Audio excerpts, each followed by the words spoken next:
Picture this. It's the summer of 2003 and Beyonce and Sean Paul have taken over the charts and radio stations with Baby Boy. Baby boy, you stay on my mind. The music video also stays in constant rotation on MTV and BET. A few months later, you turn on 106 in Park and they reveal Sean Paul has a new joint of the day. He's sitting on some orange steps and he calls out, And Sasha, come sing for them, baby. The song and video have you in a trance. You almost don't want it to end. A dark-skinned beauty, who some may know as sought-after choreographer Tanisha Scott, delivers captivating dancehall moves with her partner against the orange and yellow set. The beautiful Sasha serenades us throughout the whole video in a very stylish outfit, and she even shares a dance with Sean Paul towards the end. The video is now done, and over the years, you watch it and hear the song every now and then, but you never really quite hear or see Sasha ever again. Sure, she could be seen as a blip from the past, an almost one-hit wonder, but being featured on a song so hypnotizing with a perfect music video to match, she seemed destined to be a new queen of dancehall with an R&B twist. What really happened to Sasha? What is her story? Born in Kingston, Jamaica, raised in Queens, New York, Christine Chen, later changed to Sasha, grew up with rapping as her first passion, with influences like Salt and Pepper. After sneaking out one night to go to popular dancehall artist Shabba Ranks' concert, she was lucky enough to get called on stage to dance.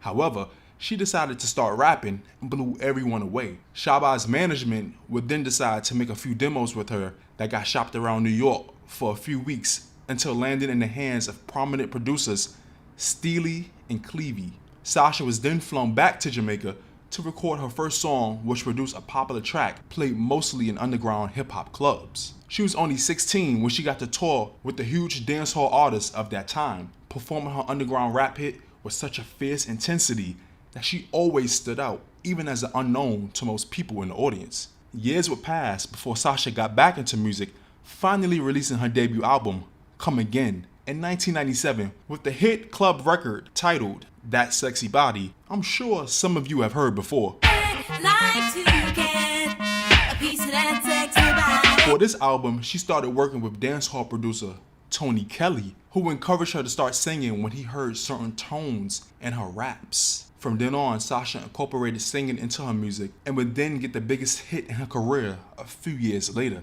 Sean Paul, who was then dancehall's most popular crossover artist at the time, needed a female vocalist for his song I'm Still in Love. Popular production duo Steely and Clevie were working on the song with him and instantly recruited Sasha, who they had remembered working with years prior, being aware of her natural singing ability.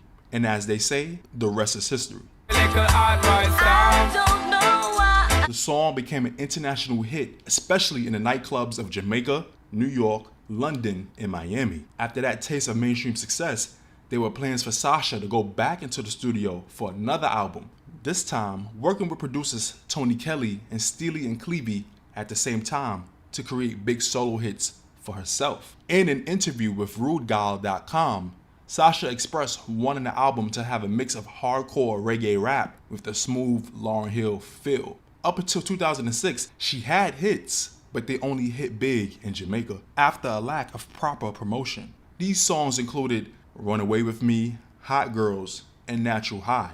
Around this time, Sasha's passion for music slowed down and she decided to focus more energy on taking care of her kids and running her own hair salon. She even had plans to open a 24-hour restaurant serving cuisines from all around the world, all around the clock. Now that would have been something, right? I would like to see it. However, in 2008, Sasha would have a revelation that would make her turn her life completely over to God. At the time, Sasha was building a new house for herself from scratch, and in the process, she unfortunately got robbed. The Lexus truck she owned, she had to sell it to buy building materials and pay back the workers. She eventually ended up using all the money she had saved in the bank and described it as truly hitting rock bottom. She stopped doing shows and remembered crying the first time she had to take a public taxi in years. Fans who had recognized her made snarky comments as she got in the taxi, making her cry out to God to never let people see her like that again. But see, here's the thing. As stated in the Jamaican Gleaner article, when she thought she had no financial support, God used an error on her part to bless her. Sasha used to get statements from her record company and would just tear them up, not realizing that a check was attached to the back. She said, quote, "God knew I didn't need that money then, so he saved it for the right time."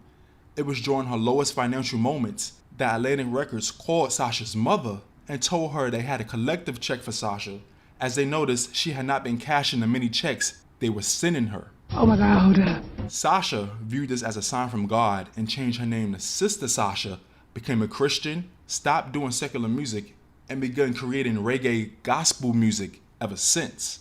My God is an awesome God.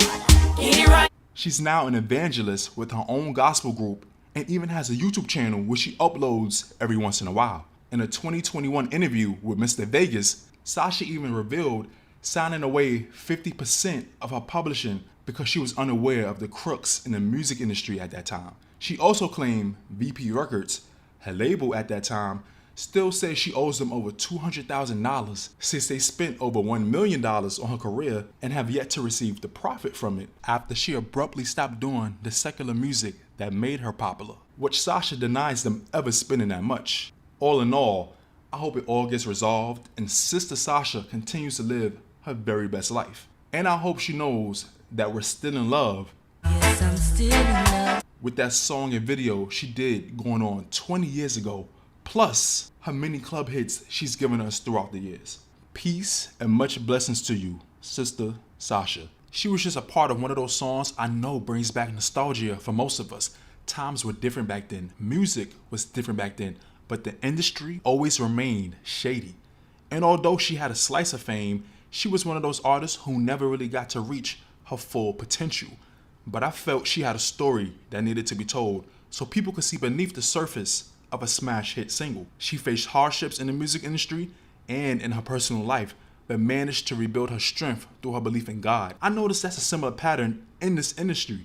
Some artists will have great success at one point with their song blasting all over the radio, video all over the countdown shows, but then these same artists would eventually give their life over to God with their secular music days as just a phase in their past. How ironic is it that the same industry Sasha felt screwed her over at one point ended up blessing her with royalty checks from one label when she needed them the most, only to have another label curse her with a demand to pay them back for the profits her career never got them.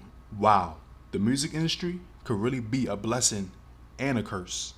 What is your take on this?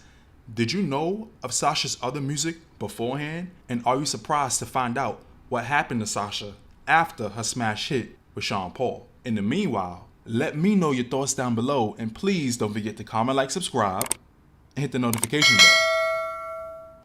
Thank you for watching and listening. I'll see y'all in the next video.